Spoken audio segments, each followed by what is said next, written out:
وما أمروا إلا ليعبدوا الله مخلصين له الدين حنفاء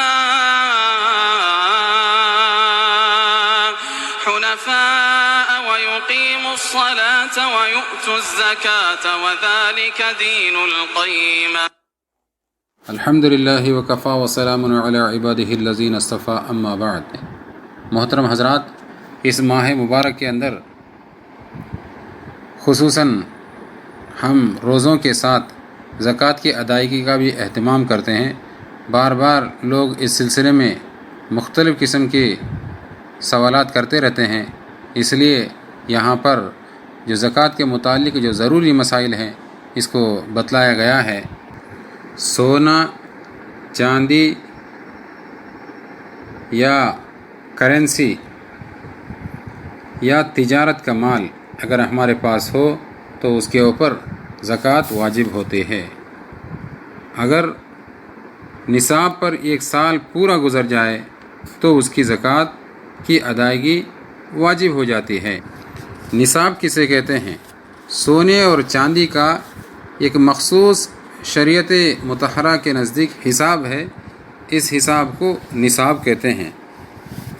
اگر ہمارے پاس سونا 7.5 تولہ ہو، یعنی گراموں کے حساب سے، آج کل کے تول کے حساب سے 80 پر 7 گرام اور 480 ملی اگر کسی کے پاس سونا ہے تو اس کے اوپر زکوٰۃ واجب ہے. یہاں پر بھی یہ بات بھی یاد رکھ لینا چاہیے، کچھ لوگ یہ شبہ ظاہر کرتے ہیں اگر 7.5 تولہ سونا کسی کے پاس ہے اور اس کے ساتھ ساتھ تھوڑا اور بھی سونا ہے، ایسی صورت میں کیا 7.5 تولہ یعنی 80 پر 7 گرام 480 ملی اتنے سونے کو چھوڑ کر بقیہ سونے کی زکوٰۃ ادا کرنا ہے کیا؟ اس کو اچھی طریقے سمجھ لیں، ایسا نہیں ہے.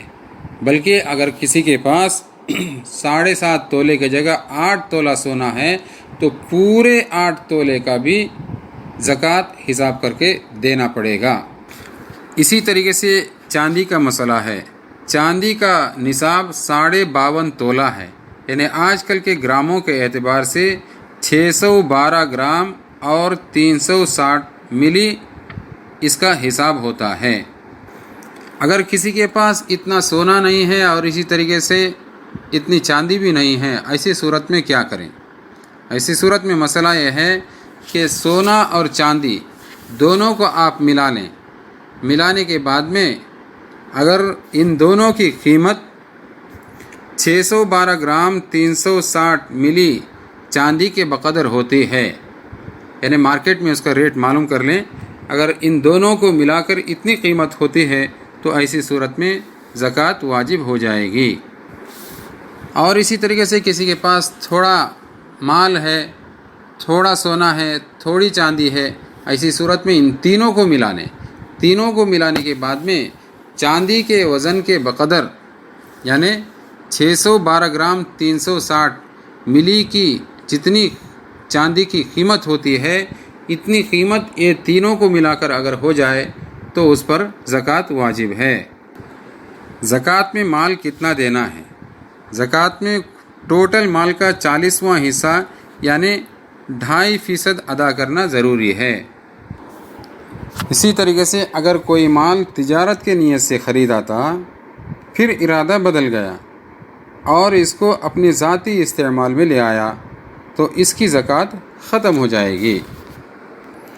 اور اسی طریقے سے اگر کوئی شخص کوئی فلیٹ وغیرہ تجارت کے نیت سے خریدا تھا، پھر اس کو کرائے پر لگا دیا، اب وہ مال تجارت میں داخل نہیں رہے گا، یعنی سال گزرنے پر اس کی قیمت لگا کر زکوٰۃ واجب نہیں ہوگی. البتہ ٹوٹل اس کی آمدنی سال بھر میں جتنی ہوگی اگر وہ نصاب کے بقدر ہو تو اس پر زکوٰۃ واجب ہو جائے گا. اور اسی طریقے سے اگر کوئی چیز استعمال کے لیے خریدے، ساتھ ساتھ میں یہ نیت بھی تھی کہ نفع ملے گا تو بیچ دوں گا ورنہ اپنے پاس رکھوں گا، تو ایسی صورت میں زکوٰۃ واجب نہیں ہوگی. اور اسی طریقے سے کوئی سامان تجارت کے نیت سے خریدا مگر وہ ابھی قبضے میں نہیں آیا تو اس پر بھی زکوٰۃ واجب نہیں ہوگی۔ اگر کسی صاحب نے حج کے نیت سے پیسے جمع کر رکھے تھے، اسی دوران سالانہ زکوٰۃ نکالنے کا وقت آ گیا تو اس پر حج کے لیے رکھی ہوئی پوری رقم کی زکوٰۃ نکالنا بھی لازم ہوگا۔ اور اسی طرح سے جو فلیٹ یا زمین فروخت کی نیت سے یعنی بیچنے کے نیت سے خریدے گئے تو ان کی موجودہ مارکیٹ قیمت پر زکوٰۃ کو ادا کرنا ضروری ہوگا۔ اور کسی کمپنی کے شیئرز اگر خرید رکھے ہوئے ہیں تو ان کی آج کی مارکیٹ قیمت پر زکوٰۃ فرض ہوگی، یعنی یہ نہیں دیکھا جائے گا کہ انہیں کس قیمت پر خریدا تھا، بلکہ یہ دیکھا جائے گا کہ آج اس کی کیا قیمت ہے اور اسی حساب سے زکوٰۃ نکالی جائے گی۔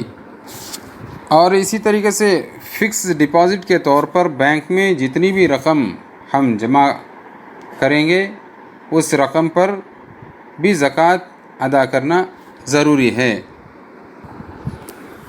اگر ماں باپ نے بچی یا بچے کی شادی کے لیے زیورات بنا رکھے ہیں اور وہ ابھی بچوں کے حوالے نہیں کیے گئے بلکہ اپنے ہی ملکیت میں اپنے ہی قبضے میں ہیں تو ان کی مالیت پر ضابطے کے حساب سے ماں باپ پر زکوٰۃ ادا کرنا واجب رہے گا۔ اور اگر بچوں کے ملکیت میں دے دیے ہیں تو جب تک وہ نابالغ ہیں ان پر زکوٰۃ واجب نہیں ہوگی، اور بالغ ہونے کے بعد اگر نصاب وغیرہ کی شرائط پوری ہوتی ہوں تو سال گزرنے پر ان پر زکوٰۃ واجب ہوگی۔ اب یہ بھی سن لیں کہ کس طرح کے مال پر زکوٰۃ واجب نہیں۔ اپنا خود کا رہنے کا گھر ہے، کرائے پر دیے گئے مکانات ہیں، ان مکانات پر زکوٰۃ نہیں ہے بلکہ اس سے جو آمدنی ہوتی ہے سال گزرنے کے بعد میں حساب کر کے زکوٰۃ نکالا جائے گا۔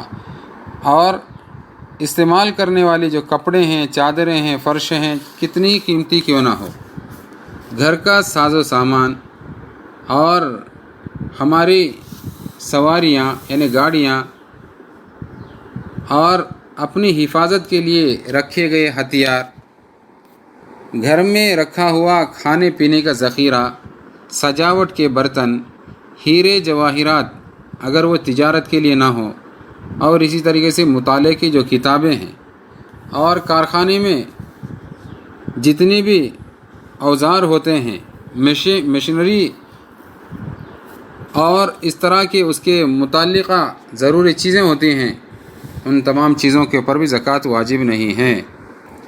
ہیرے اور جواہرات جن کو استعمال کرنے کی غرض سے خریدا ہے تو ان پر زکوٰۃ واجب نہیں ہے، خواہ ان کی قیمت کتنی ہی کیوں نہ ہو۔ اور اگر یہ تجارت کی غرض سے خریدا ہے تو ایسی صورت میں اس کی مالیت کے حساب سے زکوٰۃ ادا کی جائے گی۔ اور اسی طریقے سے کوئی شخص ایڈوانس میں زکوٰۃ ادا کیا تو اس کی ادائیگی درست ہے۔ اور اگر کوئی چیز زیور ہو یا اور کوئی سامان قرض کے بدلے میں گروی رکھی گئی ہے تو جب تک وہ گروی میں ہے اس پر زکوٰۃ واجب نہ ہوگی۔